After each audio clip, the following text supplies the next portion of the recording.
Assalamualaikum warahmatullahi wabarakatuh. Diucapkan kepada yang dikasihi dan dihormati Ustaz Muhammad Syukran bin Abdul Razak dan sahabat sekalian. Pada petang ini, kami akan membentangkan tajuk Perlembagaan Malaysia sebagai rujukan terhadap pematuhan etika dan adab. Kumpulan kami terdiri daripada Ahmad Amirul, Muhammad Afiq Ikhwan dan Muhammad Nazri. Assalamualaikum, nama saya Ahmad Amirul bin Ahmad Syukri. Saya akan menerangkan bahagian pengenalan. Yang pertama ialah definisi ringkas perlembagaan. Perlembagaan adalah merupakan prinsip-prinsip asas yang digunakan oleh sesebuah negeri atau negara bagi menentukan bagaimana sesebuah negeri atau negara itu diasaskan dan ditadbir berdasarkan undang-undang, adat dan peraturan lazim yang telah termaktub. Perlembagaan juga berkaitan dengan bagaimana cara keputusan awam dapat dicapai dan mengenai kuasa agihan antara institusi sama ada di pusat atau pada peringkat negeri. Perlembagaan juga adalah untuk menetapkan had-had kewibawaan kerajaan dan bagaimana cara kerajaan dipilih dan dilantik untuk memerintah sebuah negeri atau negara tersebut. Selain itu, perlembagaan juga dikenali sebagai prinsip-prinsip asas dan sumber undang-undang yang tertinggi bagi sesebuah negeri atau negara itu.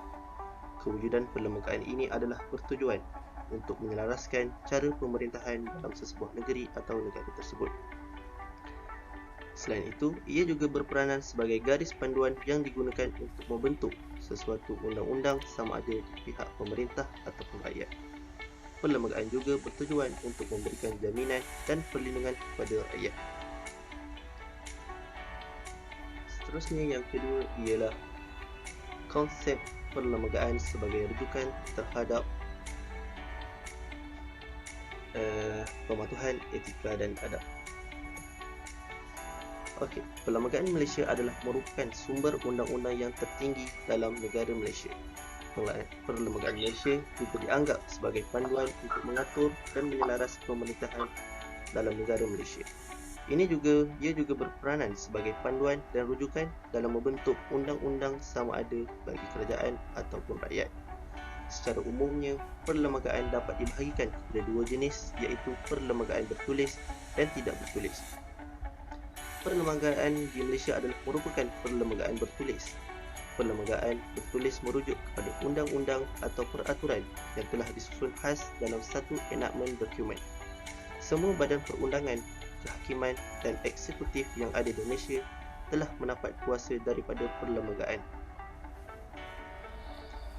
Secara ringkasnya, perlembagaan di Malaysia adalah berkaitan dengan bidang kuasa eksekutif, kehakiman, kedudukan agama, Islam, kewarganegaraan, bahasa kebangsaan dan kedudukan istimewa orang Melayu serta Bumiputera di Sabah dan Sarawak dan sebagainya. Berdasarkan konsep perlembagaan Malaysia yang telah dihuraikan di atas, setiap individu, rakyat maupun golongan pemerintah di Malaysia haruslah mematuhi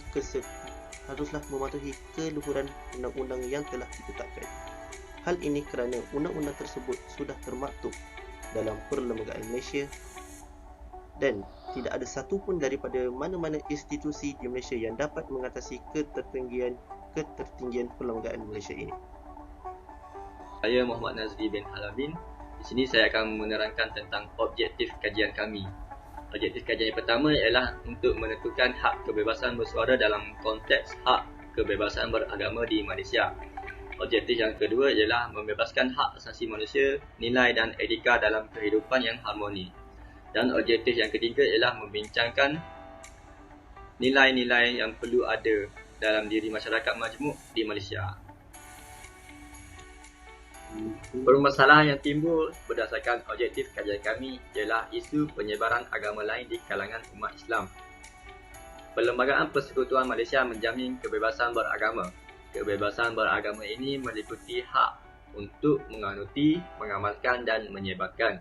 Walau bagaimanapun, kebebasan menyebarkan agama tertakluk kepada kawalan yang boleh dibuat ke atas penyebaran apa-apa ajaran di kalangan penganut beragama Islam. Prinsip ini meletakkan Islam pada kedudukan yang lebih tinggi dari agama lain. Ia juga menunjukkan bahawa agama Islam dilindungi dari gangguan atau pengaruh yang tidak baik yang boleh meresap di kalangan umat Islam. Peruntukan perlembagaan ini perlu dibaca bersama-sama dengan perkara 3 yang memperuntukkan bahawa Islam adalah agama persekutuan dan agama-agama lain bebas untuk dianuti oleh rakyat Malaysia. Dalam konteks ini, perlu difahami bahawa perlindungan khas ini berasaskan kepada latar belakang sejarah dan politik negara. Pertamanya, kedudukan Islam yang sejak dari sebelum penjajah lagi sebagai agama teras kepada empayar atau negeri-negeri Melayu. Islam bukan sahaja agama yang dianuti, bahkan menjadi asas penting kepada dasar pemerintahan pada zaman itu.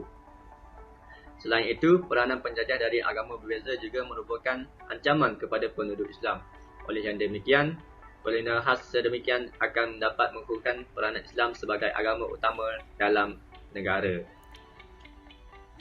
Isu permasalahan yang kedua ialah keharmonian antara kaum. Keharmonian antara kaum amatlah penting khususnya di negara kita yang terdiri daripada rakyat yang berbilang kaum. Mengimbau kembali pada zaman pemerintahan British, rakyat tanah Melayu pada masa itu rata-ratanya sememangnya hidup terpisah dan adanya jurang interaksi dengan kaum-kaum lain. Keadaan ini dikaitkan dengan Inggeris kerana faktor ekonomi. Sememangnya menjadi pengetahuan dan pengalaman rakyat tanah Melayu bahawa sumber ekonomi pelbagai kaum adalah berbeza.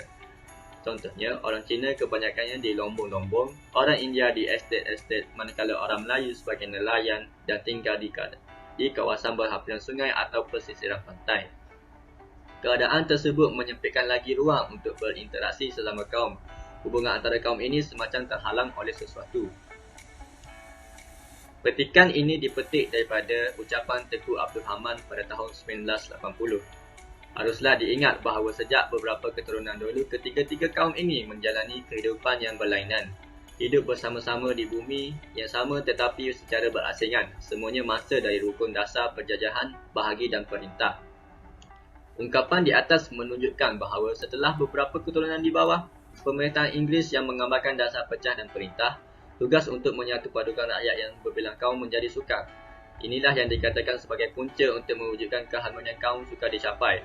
Kesan dasar dan perintah dapat digambarkan melalui ungkapan berikut. Malaysia kini merupakan sebuah negara bermasyarakat majmuk yang harmoni. Namun, mungkinkah segelintir masyarakat Malaysia yang masih menggambarkan konsep etnosentrisme? Konsep etnosentrisme secara tersiratnya berkaitan dengan rasisme, iaitu sesuatu anggapan individu bahawa etniknya lebih baik daripada etnik lain. Beza etnosentrisme ialah ia diamalkan di antara kalangan sebuah kaum, manakala rasisme adalah di kalangan individu sahaja. Contoh tragedi yang berlaku akibat sikap etnosentrisme ini seperti tragedi 13 Mei 1996 antara kaum Cina dan kaum Melayu. Permasalahan yang ketiga ialah bahasa Melayu sebagai bahasa kebangsaan. Termaktub dalam Perlembagaan 152, bahasa Melayu ialah bahasa rasmi, manakala Akta 1993 dan 1967 mengangkat bahasa Melayu sebagai bahasa kebangsaan. Ini bermakna bahasa Melayu bukan sahaja untuk bangsa Melayu, tetapi bahasa-bangsa seluruh bangsa Malaysia. Dalam Akta Pendidikan 1996 Pasal 28 menyatakan Menteri Pendidikan mempunyai kuasa untuk mewujudkan sekolah kebangsaan dan sekolah vernakular. Masalah yang timbul pada sekolah vernakular ialah Menteri Pendidikan diberi kuasa untuk mengecualikan bahasa kebangsaan sebagai bahasa perantaraan di sekolah vernakular. Disebabkan sekolah vernakular didirikan dengan bahasa ibunda, martabat bahasa kebangsaan mustahil akan berlaku. Sekolah vernakular tidak pernah wujud di Indonesia, Jepun, Korea, China dan Eropah kerana mengamalkan prinsip asimilasi. Namun Malaysia mengamalkan integrasi, iaitu kekuatan setiap kaum dipertahankan, termasuklah bahasa. Oleh itu, sekolah vernakular wujud di negara ini dan bahasa perantaraannya bukan bahasa Melayu. Ini antara punca bangsa Malaysia masih tidak fasih atau tidak boleh berbahasa Melayu. Ditambah pula kekuatan pengamal bahasa Melayu dalam kalangan Bumi Putra jumalah 60%. Lebih parah, sebahagian Bumi Putra tidak mengamalkan bahasa Melayu dan mengamalkan bahasa Inggeris dalam pertuturan di rumah atau di luar. Membenarkan pasal ke-17 dalam Akta Pendidikan 1996 membuktikan kerajaan sendiri tidak tegas memartabatkan bahasa kebangsaan. Kurang sifat nasionalisme dalam kalangan sekeliti Bumi Putra juga menjadi penyumbang bahasa Melayu dipinggirkan. Selain itu, kebanyakan universiti juga cenderung untuk menjadikan bahasa Inggeris sebagai bahasa perantara. Seterusnya ialah saya akan menerangkan bahagian punca permasalahan. Yang pertama ialah bagi isu keharmonian antara kaum. Menurut kenyataan Prof. Datuk Dr. Teo Kok Siong, Fellow Utama Institut Kajian Etnik di Universiti Kebangsaan Malaysia, dua punca berlakunya perselisihan kaum di negara kita Malaysia adalah datangnya daripada permasalahan ahli politik dan media sosial. Beliau berkata, terdapat beberapa suara ahli politik di negara ini yang menyebabkan timbulnya berlaku perbalahan dalam kalangan masyarakat, serta mereka juga sengaja mencetuskan isu perkauman di media sosial dengan memaparkan isu tersebut dalam kalangan masyarakat. Hal ini kerana kebebasan bersuara dalam kalangan masyarakat dan pemimpin telah disalah tafsir sehingga mengundang kepada penghinaan terhadap agama dan kaum. Menurut kenyataan Prof. Madya Dr. Wan Marzuki Wan Jaafar pula, iaitu pensyarah kanan Fakulti Pengajian Pendidikan di Universiti Putra Malaysia, masalah keharmonian dan perpaduan kaum adalah berpunca daripada sistem sekolah yang tidak selaras. Pengasingan sekolah seperti sekolah kebangsaan dan sekolah jenis kebangsaan juga adalah salah satu punca berlakunya isu keharmonian antara kaum di Malaysia. Hal ini dapat menjadikan kesatuan dan perpaduan dalam kalangan masyarakat Malaysia dari peringkat awal sudah mempunyai sedikit kekurangan kerana mereka sudah diasingkan daripada bergaul sesama mereka sejak kecil lagi. Sedikit sebanyak, mereka akan mempunyai mentaliti untuk mengasingkan diri daripada bergaul dengan kaum lain kerana disebabkan oleh jurang persefahaman antara kaum. Selain itu, mereka juga akan lebih selesa menggunakan bahasa ibunda masing-masing. Jurang ekonomi antara kaum juga menyumbang kepada isu keharmonian masyarakat. Perbezaan ekonomi yang sangat ketara antara kaum haruslah dikurangkan untuk mengekalkan keharmonian ini, terutamanya apabila penduduk Bumiputera yang berada pada tahap ekonomi yang paling rendah. Kerajaan harus lebih prihatin dan mengagihkan kekayaan negara kepada setiap kaum di negara ini untuk mengekalkan keharmonian di negara ini. Seterusnya, bagi isu bahasa Melayu sebagai bahasa kebangsaan pula, berdasarkan kajian yang telah dilakukan oleh Nur Azizan Nahar dan Fazilah Abdul Rahman dari Fakulti Pendidikan di Universiti Putra Malaysia, menyatakan bahawa terdapat 414 orang murid dari sekolah jenis kebangsaan di Kuantan mendapati 55.7% yang masih tidak fasih berbahasa Melayu. Hal ini kerana di sekolah seperti ini hanya didedahkan dengan bahasa ibunda mereka sahaja. Justru itu, sekolah seperti ini lah yang akan mendorong bangsa Malaysia masih tidak fasih atau tidak boleh dalam berbahasa Melayu. Sekiranya tahap pertuturan bahasa Melayu di peringkat sekolah jenis kebangsaan sudah semakin rendah, apakah mungkin peratusan ini akan meningkat apabila mereka di tahap universiti maupun di sektor pekerjaan nanti? Tambahan pula, kebanyakan sektor pengajian seperti di universiti awam dan swasta sudah mula menjadikan bahasa Inggeris sebagai bahasa utama penghantar. Walaupun memang tidak dapat dinafikan bahawa bahasa Inggeris juga adalah bahasa yang sangat perlu dikuasai bagi tujuan globalisasi dan sektor pekerjaan. Tetapi janganlah sampai meletakkan dan menjadikan bahasa Melayu lebih rendah. Hal ini kerana segelintir daripada masyarakat di Malaysia berfikiran dan menganggap bahawa bahasa Malaysia tidak standard, manakala bahasa Inggeris adalah merupakan bahasa pembangunan. Dengan ini, ia dapat mendorong lagi ke arah kemerosotan penggunaan bahasa Melayu dalam kalangan masyarakat, khususnya pada golongan muda pada masa kini. Selain itu, berdasarkan kajian yang telah dibuat, hanya 60% sahaja dari golongan Bumiputera yang masih mengamalkan bahasa Melayu. Ini disebabkan oleh segelintir daripada golongan Bumiputera di Malaysia hanya mengutamakan bahasa Inggeris sebagai bahasa pertuturan mereka sewaktu mereka berada di rumah maupun di luar. Seterusnya, bagi punca permasalahan, bagi isu yang terakhir iaitu isu penyebaran agama lain di kalangan umat Islam, Penyebaran agama lain adalah agak sukar untuk dibendung kerana penyebarannya dilakukan dengan cara yang halus dan licin, seperti pengaruh sekularisme, pluralisme dan liberalisme serta sebagainya.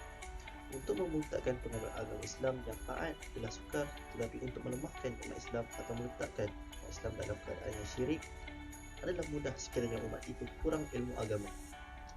Sistem pendidikan di Malaysia yang lebih menjurus kepada kehidupan moden dan kekayaan duniawi semata-mata adalah penyumbang kepada kelemahan umat.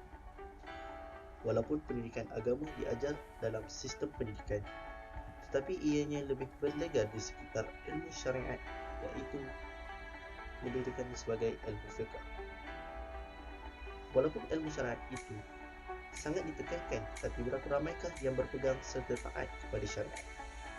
Pelajaran tauhid dan tasawuf sangat sedikit ditekankan, bahkan permulaan agama itu adalah penting. Sehingga kan untuk mencari guru-guru yang mengajar pelajaran tauhid dan akidah secara mendalam sangat sukar pada masa kini. Kekangan kesibukan yang melampau juga adalah punca masyarakat kini tidak berminat, malah ramai yang tidak tahu apa yang harus diberi keutamaan dalam mencari ilmu agama itu. Kesannya, masyarakat sekarang mengambil mudah dan memudah-mudahkan agama atas dasar darurat ataupun tuntutan kehidupan. Contohnya, sering kedengaran pada masyarakat kini berkata, Islam itu mudah. Masyarakat yang berpegang kuat kepada ilmu tauhidnya, benar akidahnya, kenal siapa penciptanya dan tahu matlamat hidup di dunia adalah mustahil sesama sekali untuk mereka dipengaruhi oleh mana-mana penyebaran agama lain. Okay, Assalamualaikum warahmatullahi wabarakatuh. Nama saya Muhammad Ikhwan bin Rashid. Saya akan meneruskan pembentangan ini dengan membincangkan beberapa langkah yang boleh diambil untuk menyelesaikan beberapa isu yang telah dibincangkan oleh Ahmad Amirul. Isu yang pertama ialah penyebaran agama lain dalam kalangan umat Islam. Contoh mudah yang kita dapat ambil ialah fahaman sekularisme. Salah satu langkah yang dapat diambil untuk mengelakkan daripada fahaman sekularisme ini terus tersebar ialah para ilmuwan Islam hendaklah mengadakan kelas-kelas pengajian agama dan berusaha memberi gambaran sebenar kepada umat Islam dalam pelbagai cara seperti penulisan ilmiah, ceramah, katalog dan sebagainya. Dalam penulisan atau ceramah tersebut, para ilmuwan hendaklah mengetengahkan bahawa tentang bahayanya sekularisme ini dan mengajar mereka agar dapat menguasai segala ilmu dan prinsip-prinsip Islam supaya mereka tidak terjerumus dengan perkara-perkara yang bertentangan dengan ajaran Islam. Para ilmuwan juga hendaklah menghidupkan sunnah dan kehidupan dan menzahirkan keunggulan Islam, bersatu menolak dan mengkritik para intelektual sekular agar fahaman ini tidak menular dan berlega-lega dalam fikiran umat Islam. Langkah yang kedua ialah pihak kerajaan dan NGO perlu mengadakan halaqah-halaqah Al-Quran supaya pihak kerajaan dan NGO perlu mengadakan halaqah-halaqah Al-Quran secara percuma kepada seluruh umat Islam tanpa mengira kedudukan bangsa, had umur, dewasa atau kanak-kanak dan sebagainya dalam beberapa kali seminggu. Mereka yang berkelulusan agama memperuntukkan masa untuk umat Islam agar mereka lebih memahami dan cuba mengamalkannya dalam kehidupan Islam yang sebenar berdasarkan paduan Al-Quran. Umat Islam mestilah meninggalkan sikap yang boleh mengagungkan ketamadunan Barat yang kononnya membawa kemajuan dan kemodenan. Sebaliknya, umat Islam mestilah menyanjungi kegemilangan tamadun Islam agar dapat mengembalikan kegemilangan Islam. Umat Islam juga mestilah bergabung dan bersedia mengorbankan harta, wang ringgit dan segalanya untuk kemaslahatan Islam serta menanam keazaman yang tinggi dan jitu untuk mengembalikan kedaulatan Islam di Malaysia yang tercinta agar ia menjadi satu kenyataan. Dan langkah yang terakhir untuk mengatasi isu ini ialah pihak berkuasa mestilah dan seharusnya mengharamkan segala media sosial yang boleh merosakkan nilai murni Islam dengan menukarkan kepada alternatif yang bermanfaat agar dapat mendidik dan melahirkan umat Islam yang berpekerti mulia, bertamadun tinggi, berilmu dan membuka minda masyarakat agar dapat membawa negara menjadi maju berdasarkan syariat Islam. Okey, bagi isu yang kedua pula ialah tentang keharmonian dan kesejahteraan di negara Malaysia. Isu ini dapat diselesaikan sekiranya ahli politik mengambil langkah yang sewajarnya bagi menjaga keamanan dan kesejahteraan di Malaysia. Salah satu langkah yang boleh diambil oleh ahli politik ialah dengan mewujudkan suasana politik yang stabil dan bermatlamat yang jelas. Hal ini kerana negara yang mempunyai pemimpin yang bertanggungjawab akan membawa kepada kestabilan politik. Setiap pemimpin yang telah dilantik mempunyai tanggungjawab untuk memperjuangkan hak rakyat. Ini kerana pemimpin yang dilantik adalah hasil daripada kepercayaan rakyat terhadap pemimpin tersebut.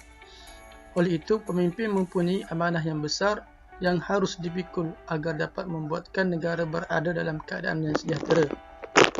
Pemimpin hendaklah membina negara dengan berlandaskan visi yang khusus. Sebagai contohnya, Tun Mahathir Mohamad telah Tun Mahathir Mohamad telah merangka matlamat agar Malaysia menjadi sebuah negara yang maju pada tahun 2020 yang dikenali sebagai Wawasan 2020. Justru ia merupakan tanggungjawab pemimpin untuk memastikan wawasan tersebut akan tercapai dalam jangkaan masa yang telah dianggarkan. Langkah yang seterusnya ialah ahli politik juga seharusnya mengelakkan terjadinya sebarang perperangan antara kaum di Malaysia. Perpaduan dapat dikecapi selagi mana seseorang pemimpin itu memimpin secara adil. Walaupun di Malaysia majoritinya adalah terdiri daripada kaum Melayu, akan tetapi pemimpin tersebut tidak seharusnya mengambil berat terhadap satu kaum itu sahaja, kerana ia akan menimbulkan ketidakpuasan dalam diri rakyat daripada kaum-kaum yang lain. Sebagaimana yang kita ketahui, di Malaysia syarat untuk menjadi seorang pemimpin negara ialah warga negara dan berkaum Melayu. Oleh hal demikian, pemimpin negara atau dikenali juga sebagai Perdana Menteri seharusnya mendengar suara rakyat yang telah dilontarkan dan bertindak segera dalam menyelesaikan masalah yang timbul dan tidak hanya mementingkan terlebih dahulu kepada kaumnya sendiri bagi mengelakkan berlakunya perselisihan faham. Sekiranya perkara ini dapat dicapai dan pemimpin dapat memimpin negara secara adil dan saksama, tidak mustahil negara Malaysia dapat mengecapi keharmonian di segenap usia dan sekaligus perpaduan antara kaum dapat dikekalkan. Langkah yang terakhir ialah ahli politik juga perlu berperanan dan membantu rakyat jelata tanpa mengira kaum. Sebagai contohnya, dipetik melalui Astro Awani Jun 28, 2021, Perdana Menteri Tan Sri Muhyiddin Yassin telah mengumumkan peruntukan sebanyak 300,000 kepada semua ahli parlimen, termasuklah wakil rakyat, pembangkang, bagi melaksanakan bantuan bakul makanan untuk rakyat terjejas akibat COVID-19. Kata beliau, dalam soal menyampaikan bantuan kepada rakyat, saya mengambil sikap untuk mengetepikan perbezaan politik, baik ahli parlimen, kerajaan atau pembangkang. Semuanya mestilah memikul tanggungjawab bersama untuk membantu rakyat di kala ramai yang sedang menanggung kesusahan. Dengan itu, kesimpulan awal yang dapat dibuat ialah pemimpin di negara Malaysia telah melaksanakan tanggungjawab mereka sebaik mungkin dalam membantu rakyat di dalam kesusahan, tidak mengira jenis kaum. Berikut merupakan beberapa program yang telah dianjurkan oleh ahli politik dalam berperanan untuk mengekalkan kesejahteraan di Malaysia. Yang pertama ialah Dana Belia Satu Malaysia. Program ini telah diperkenalkan oleh Parti Barisan Nasional bagi mempromosikan keharmonian hubungan kaum. Seterusnya, ia juga dapat memberi insentif kepada pemuda untuk melaksanakan projek sejajar dengan tema.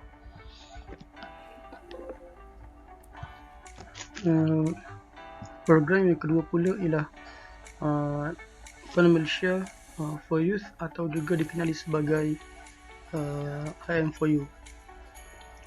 Idea ini telah dicetuskan oleh Datuk Seri Najib Tun Razak dan diasaskan oleh Kerajaan Malaysia.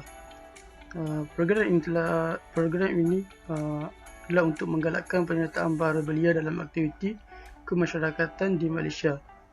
Tujuan program ini adalah untuk mengembangkan semangat cinta akan negara, dan pihak kerajaan telah menganggarkan inisiatif ini dapat memanfaatkan peluang yang sedia ada untuk berbakti dan memberi sumbangan kepada negara. Isu yang terakhir ialah isu tentang bahasa Malaysia sebagai bahasa kebangsaan. Isu ini dapat diselesaikan dengan beberapa langkah seperti memastikan urusan rasmi negara seperti surat menyurat menggunakan bahasa Malaysia. Tindakan ini sewajarnya diimplementasi di setiap peringkat daripada jabatan kerajaan, agensi kerajaan negeri, pihak berkuasa tempatan hingga ke jawatan kuasa kemajuan dan keselamatan kampung. Hal ini demikian kerana ia menunjukkan bahawa bahasa Malaysia adalah bahasa rasmi yang digunakan dalam urusan yang melibatkan pentadbiran di negara ini.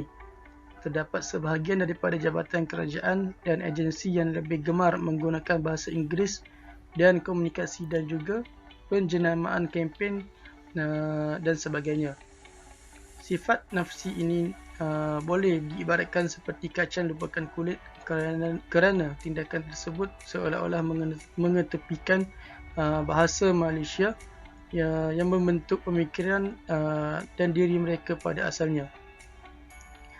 Maka setiap kaki tangan awam dan sesiapa yang bekerja di bawah payung kerajaan Malaysia sewajarnya menggunakan bahasa Malaysia dalam kebanyakan perkara, khususnya perkara rasmi, sebagai tauladan kepada masyarakat untuk mempraktikkan ia dalam kalangan diri mereka sendiri.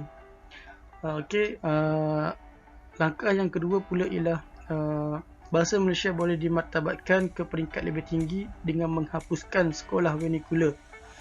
Kita boleh lihat kesan penubuhan sekolah vernacular pada hari ini di mana terdapat warga negara Malaysia yang tidak fasih, malah tidak mampu bertutur dalam bahasa Malaysia. Situasi ini adalah tidak sihat untuk negara kita yang telah lama merdeka dan hidup dalam kalangan masyarakat majmuk. Bayangkan jika anak-anak kita tidak boleh berkomunikasi dengan masyarakat daripada kaum Cina dan India kerana terdapat batasan bahasa dan bagaimana mereka ingin mengenali dan menghormati antara satu sama lain. Bahasa merupakan ejen perpaduan yang asas dan sewajarnya dipupuk dan diperkukuhkan sejak kecil lagi. Persis bahasa Melayu melentur bulu biarlah dari rebungnya.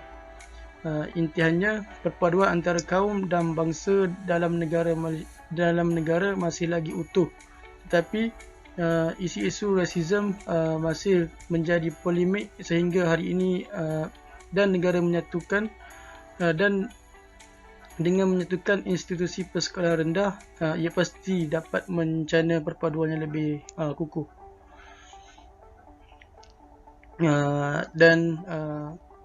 Langkah yang seterusnya ataupun langkah yang terakhir ialah penerbitan buku bahan bacaan, seni lagu serta kandungan digital yang menggunakan bahasa Malaysia seharusnya digalakkan. Kerancakan bidang penerbitan dilihat semakin perlahan kerana revolusi teknologi hari ini, dan ia perlu diadaptasi dengan segera.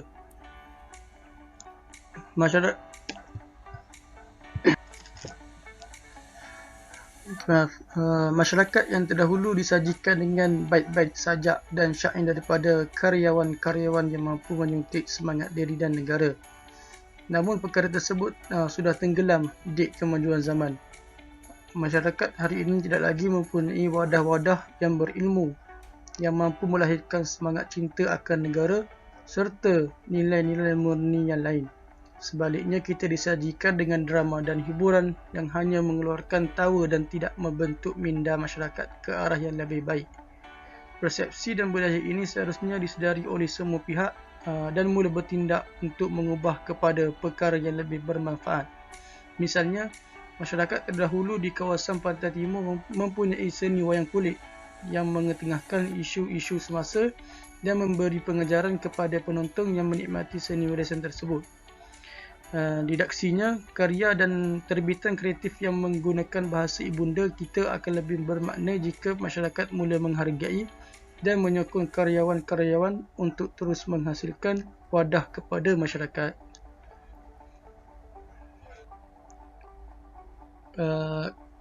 Kesimpulannya, perbincangan tentang perlembagaan Malaysia sebagai rujukan terhadap pengetahuan etika dan adab telah memberi banyak ilmu pengetahuan kepada kita sebagai pelajar maupun rakyat di Malaysia.